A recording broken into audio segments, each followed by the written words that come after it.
सर्वांना नमस्कार. प्रथमतः खरं पिंपरीत सभेला गेले असता तिथल्या जी चर्चा आली की ताई दहशत निर्माण केली जाते इथे राष्ट्रवादीच्या उमेदवारांकडनं. तर त्यावेळेला म्हटलं की जो पळकुट आहे त्यांनी जर दहशत निर्माण केली तर त्याला काय भाव द्यायचा आपण, कारण पक्षनिष्ठा अतिशय महत्वाची आहे. जो उमेदवार आमच्याकडे होता त्या उमेदवारांनी पक्ष सोडला, भारतीय जनता पार्टीच्या तिकिटावरती निवडून आला. त्याच्यानंतर त्याला लोकसभेची खासदारकीची स्वप्न पडायला लागली. तो उभाटाच्या दारात गेला, तिथे चपला झिजवल्या त्यांनी. तिथून आला, तिथे काही मिळालं नाही, पुन्हा कमळ लावलं. मध्यंतरीच्या काळात कमळ बाजूला केलं होतं. त्यानंतर ज्या वेळेला संजोग वगैरे पाटलांना घेतलं त्यावेळेला राष्ट्रवादी पकडली. जो बेडूक उड्या मारतो, जो बेडकासारख्या उड्या मारतो त्याला पळकुटा नाही म्हणणार तर काय म्हणणार? पळाला आम्ही म्हटलंच ना. त्यामुळे हे मी आजही म्हणते की ज्यांना पक्षनिष्ठा नाही, ज्यांना आपल्या महत्वाकांक्षीमध्ये पक्षनिष्ठा सोडतोय त्याच्यासाठी हेच वाक्य बरोबर आहे. आपण भारतीय जनता पार्टीच्या पक्षश्रेष्ठांनी आपल्यावरती विश्वास दाखवून विधान परिषद दिलेली आहे आणि विधान परिषदेमध्ये आपण काम करत असताना चांगल्या पद्धतीने आपलं काम त्या विधान परिषदेमध्ये करावे. मात्र एकीकडे त्यांनी असाही आरोप केलेला आहे की यांचं एक विकास कामाचा कुठला तरी एक हे दाखवा आणि जनतेतून स्वतः निवडून या. ज्यांनी पक्षाने दिलेली आयटी उमेदवारी म्हणजे विधान परिषद याच्यावरती तुम्ही बोलू नका, तुमच्या जनतेत निवडून येतात का या संदर्भात त्यांच्यावर आरोप केलेला आहे.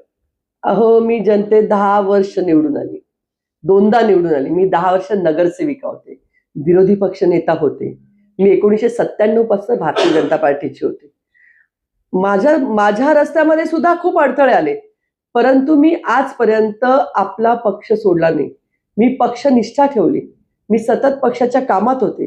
मी पूर्ण देशभरामध्ये, झारखंड असू दे, गुजरात असू दे, राजस्थान असू दे, गोवा असू दे, महाराष्ट्र असू दे, सर्व ठिकाणी प्रचारासाठी फिरले.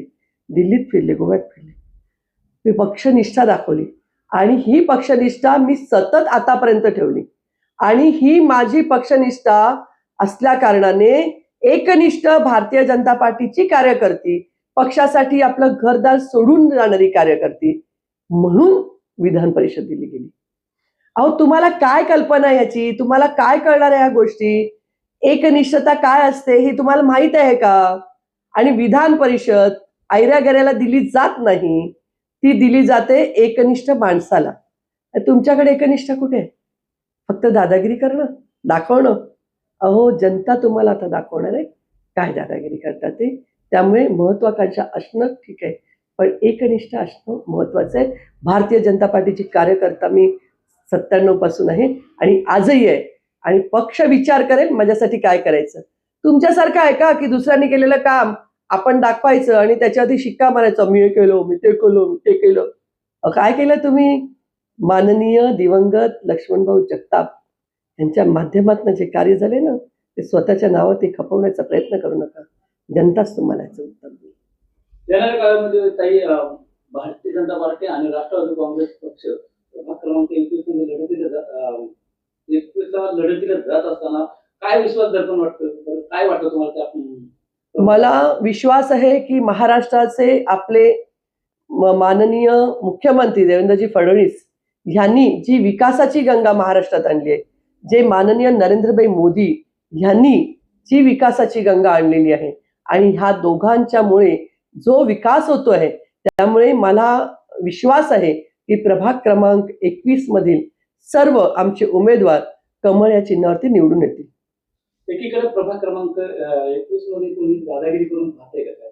आणि अशी जर दादागिरी कोणी करत असेल तर काय त्याला प्रत्युत्तर?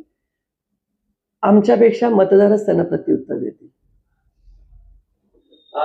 या संदर्भात मध्ये ज्या आपल्यावर आरोप करतात आणि ज्या आरोपाच्या कशा पद्धतीने निर्णय घेणार? नाही, आरोप कसले आरोप? आमच्यावरती आम्ही विकासावरती मतदान मागितलेलं आहे. विकासाच्या माध्यमातून आम्ही जनतेपर्यंत पोहोचलेलं आहे. आम्ही कुठलीही दादागिरी करून किंवा आम्ही इतरांना हे करून करत नाही.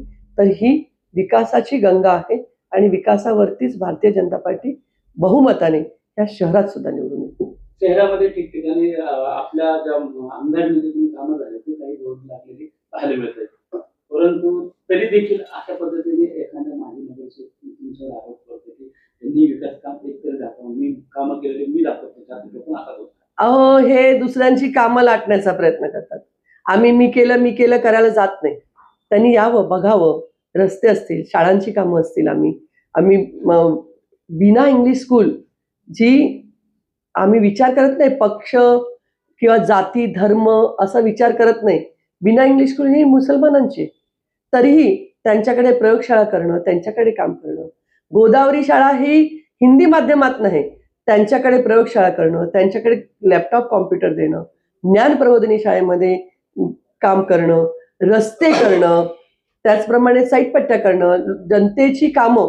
त्याचप्रमाणे जर असेल तर प्रभाग क्रमांक 19 असू दे किंवा प्राधिकरण असू दे, काही दिवसातच तुम्हाला मदनलाल धिंद्राचं दिसाल. मदनलाल धिंद्रामध्ये जे काम होणार आहे, बॅडमिंटन्स आणि स्विमिंग टँक्सची कामं आहेत, ते मार्गी लागलेलं आहे. त्याचं भूमिपूजन होणार आहे. नाल्याचा प्रश्न आहे, त्या संदर्भात कामं होत आहेत.